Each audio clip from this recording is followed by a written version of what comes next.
I felt that I couldn't do enough for him and that I wasn't doing what I should have been doing, like giving him what he needed. It made me feel like a failure towards him. I wouldn't go out in public because I felt like everyone was judging me, pushing a child, and that's why I decided closing myself out. Also, I just felt like I relied on him too much rather than him relying on me. Well, I've had postnatal depression and really struggled with mental health over the years, and the anxiety side of things as well has really held me back from making the most and the best of what I have, which is my children. I was a young mum, so you don't always feel like you can complain or say that you need support or, you know, actually say that you're struggling with anything, because you kind of put yourself in this situation and you feel like you need to just get on with it. You feel like you're trapped in some sort of cycle where you're feeling down, and that is having an effect on your children, even if you directly aren't being negative towards them.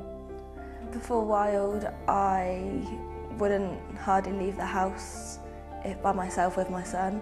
I wouldn't interact, I didn't talk to anybody at all, it was just literally just me and my son. It took me weeks and weeks to actually pluck up the courage to come.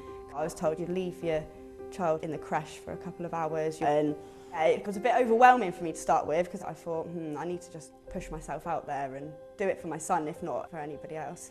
Bringing Charlie to Wild Young Parents has made him thrive with his speech, his ability to play with other children. I don't think he would have got that just from being with just me. He's got that from being around everyone else and them teaching him all the different things that they have. Now I feel like I've been able to give him the childhood that he needed to be able to go on further on in life.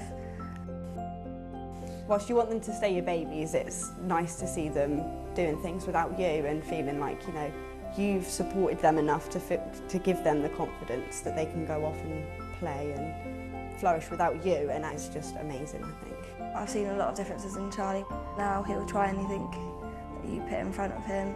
Seeing him happy and playing with other children makes me obviously feel happy that I feel like I'm doing the right thing by him. My son's really benefited from it, and I have as well, and in turn I think happy mum, happy child. Like seeing their smile, that's what makes it worth it.